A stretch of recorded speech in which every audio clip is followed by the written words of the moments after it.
مشکل ہے دین پہ چلنا، یہ حضرت بلال حبشی کے لیے مشکل تھا، جنہوں نے تپتی ہوئی ریت پہ سجدے کیے، گلے میں رسا ڈال کر کے گھسیٹا گیا، اور انہیں پاؤں میں زنجیریں ڈال کر کے مکے میں کھینچا گیا، ہاتھوں اور پاؤں میں میخیں ٹھونک دی گئی، چکی پسرائی گئی، لیکن بلال ہیں کہ آگے مسکرا رہے ہیں۔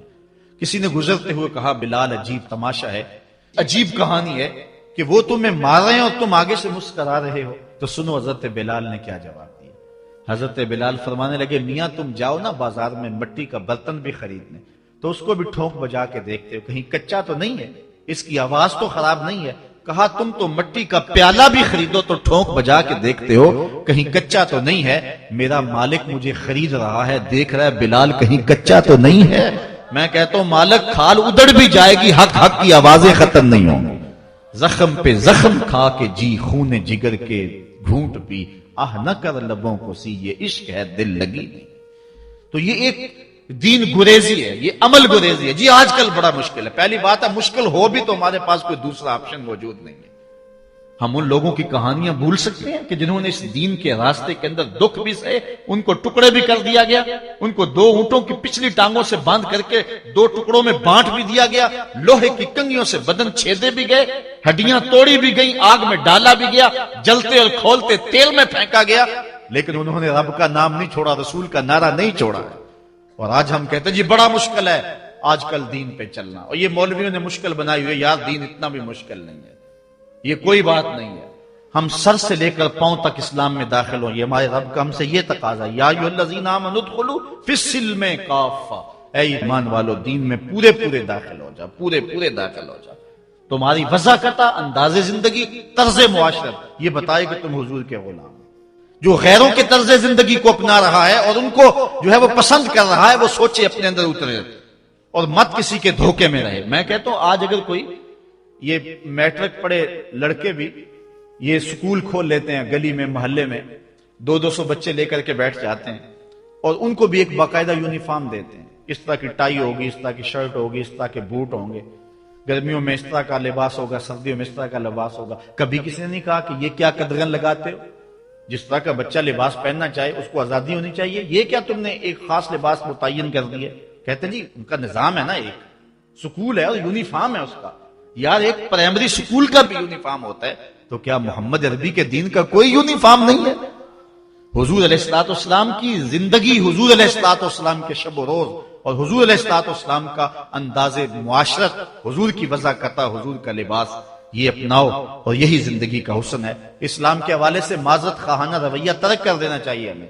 اور آج ہمارے جو ہے وہ محراب و منبر کے جو وارثین ہیں انہوں نے بھی مسالت کر لی ہوئی ہے، جو کوئی بات نہیں ہے۔ اسلام صرف زبان سے اسلام کہہ دینے کا نام نہیں ہے۔ چمی گوہم مسلمانم بلرزم کہ دانم مشکلات لا الہ۔ جب میں کہتا ہوں میں مسلمان ہوں تو کانپ جاتا ہوں، اس لیے کہ لا الہ الا اللہ کے تقاضوں کو سمجھتا ہوں۔ جب بیعت عقبہ ثانیہ ہوئی ہے تو حضرت اسد بن زرارہ کھڑے ہو گئے، جب صحابہ حضور سے بیعت کرنے لگے اور 70 تعداد تھی ان کی، تو حضرت اسد بن زرارہ خزرجی کھڑے ہو گئے اور ان کو کہا کہ اے انصار، ان سے بیعت کرنے سے قبل سوچ لو، یوں ہی بے توجہی میں ہاتھ نہ بڑھا دینا، بے خبری میں یوں ہی ایسے ہی ہاتھ نہ بڑھا دینا، پہلے سوچ لو۔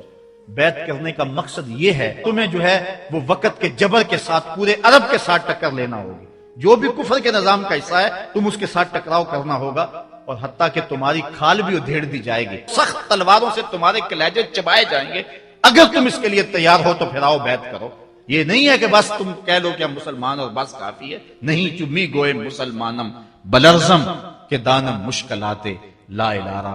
آج ہمیں اس سمت بھی آنے کی ضرورت ہے، اس انداز سے دیکھنے کی ضرورت ہے کہ ہم سر سے لے کر پاؤں تک اسلام کے سانچے میں آئے۔ ہمارے اصلاح کے حوالے سے ایک اہم پوائنٹ جس پر میں آپ کی توجہ دلانا چاہتا ہوں وہ یہ ہے کہ فرائض و واجبات کو ترجیحی بنیادوں پہ رکھیں۔ آج بطور مسلم ہمارا جو رویہ ہو چکا ہے، ہم مستحبات اور مباحات کے پیچھے پڑے ہوئے ہیں، اور اس کے مقابلے میں جو سنن، فرائض اور واجبات ہیں ان کی پرواہ چھوڑ چکے ہوئے ہیں۔ دین میں کتنے امور ہیں جو صرف مباح کی حد تک ہیں، کر لو تو ٹھیک، نہ کرو تو پھر بھی ٹھیک، اور کتنے امور ایسے ہیں کہ جو صرف استحباب کے زمرے میں آتے ہیں۔ لیکن ہم کتنی چیزوں کو اس انداز سے گلے لگائے ہوئے ہیں کہ جس کا فرض ہو، اور اسلام کے اہم فرائض اور اسلام کی اہم واجبات ان کو ہم ترک کیے ہوئے، ساری رات ہم محفل میں جاگ لیں گے، فجر کی نماز نہیں پڑھیں گے تو کیا فائدہ ہوگا؟ ہم حضور علیہ الصلوۃ والسلام کے میلاد پہ جھنڈیاں بھی لگا لیں گے، سب کچھ کر لیں گے، لیکن حضور علیہ الصلوۃ والسلام کی سنت سیرت کو ترک کر دیں گے، تو بتاؤ کہ اس سے کیا حضور کی رضا میں حاصل ہو جائے گی؟ ہاں، اگر فرائض کی ادائیگی کے بعد ان کاموں کو کرو تو یہ تمہارے لیے بہتری کا سامان ہے۔ آؤ اس پر ایک دو روایات آپ کے سامنے رکھوں۔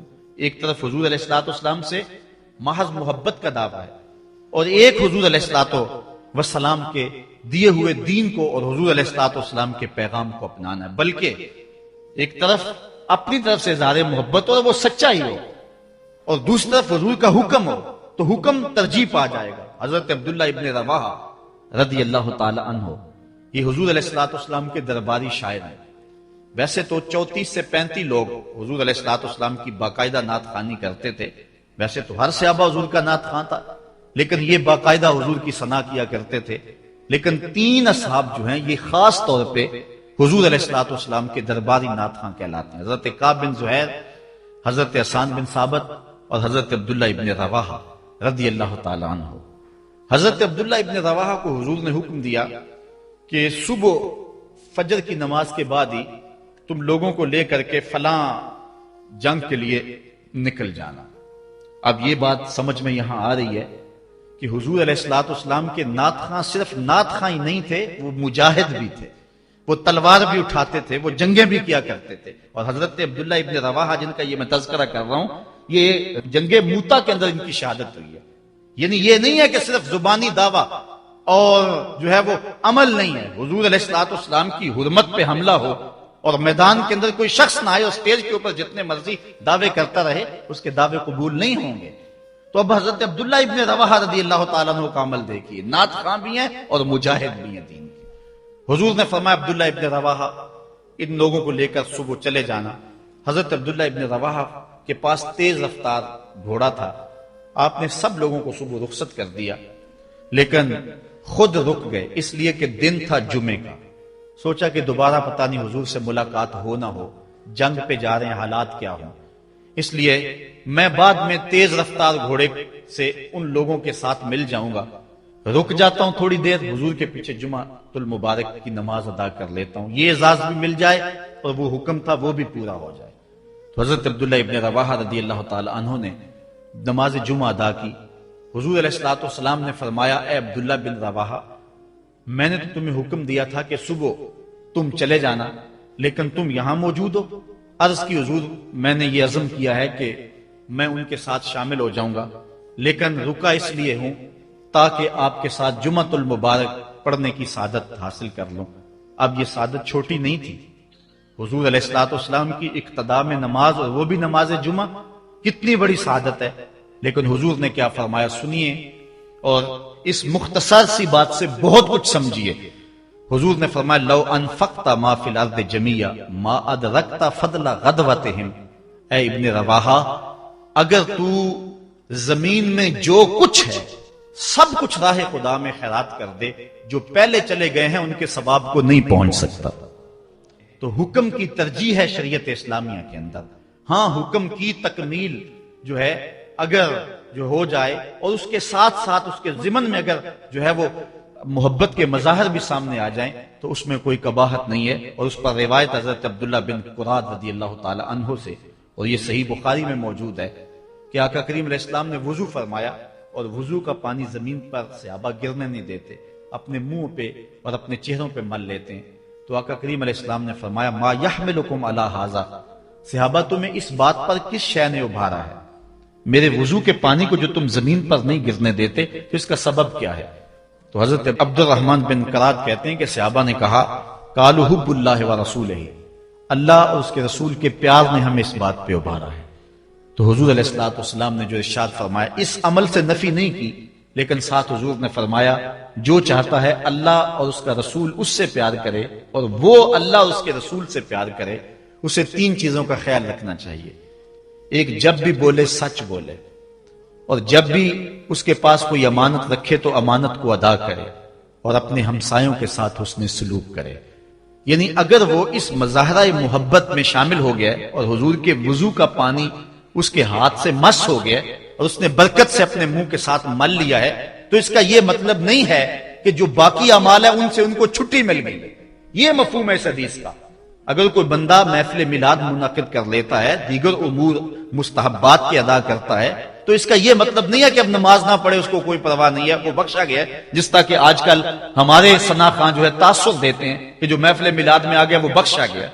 اللہ تعالیٰ چاہے اس کے لیے کوئی مشکل نہیں ہے، لیکن جو دین ہے اس دین کو ہلکا کرنے والی بات ہے۔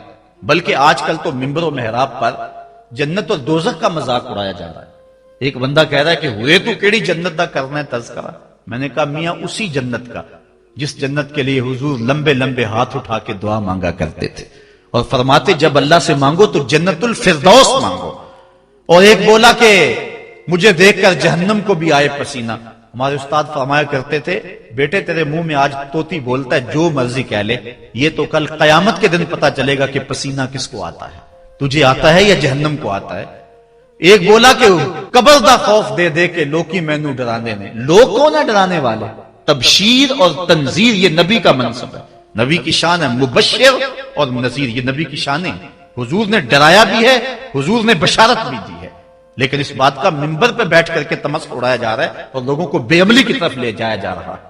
اس لیے آپ اس بات پہ غور کریں، اس بات پہ توجہ کریں۔ قیامت کے دن یہ لوگ کام نہیں آئیں گے، یہ پلہ چھڑا جائیں گے اور کہیں گے کہ جو ہے وہ ہم نے ان کو نہیں کہا تھا، بلکہ جو بت جن کو لوگ پوچھتے ہیں اور جن لوگوں کی لوگ پرستش کرتے ہیں وہ بھی کل قیامت کے دن کہیں گے کہ ان کو عقل نہیں تھی، ان کو سمجھ نہیں تھی، تو وہ عذر مقبول نہیں ہوگا کہ ہم ان کے کہنے پہ جو ہے وہ پوجا شروع کی۔ اس لیے اگر کوئی شخص تمہیں عمل سے بے رغبت کرنا چاہتا ہے اور تبشیر و تنذیر کو تمہاری نظر میں ہلکا کر دینا چاہتا ہے اور تم اس کے اس انداز سے عبادت کو ہلکا سمجھنے لگ جاتے ہو، تو کل قیامت کے دن کوئی عذر مسموع نہیں ہوگا۔ اللہ نے عقل دی ہے، اللہ نے سمجھ دی ہے۔ اگر آج کوئی پیر کہتا ہے کہ اگر میرے مرید ہو گئے ہو تو تمہیں عمل کی ضرورت ہی کوئی نہیں ہے، اور بندہ جو ہے اس کے لارے پہ عمل چھوڑ دیتا ہے، تو اس کا یہ مطلب نہیں ہے کہ کل صرف پیر پہ ساری بات ڈال دی جائے گی اور وہ بچ جائے گا، وہ بھی ساتھ رگڑا جائے گا۔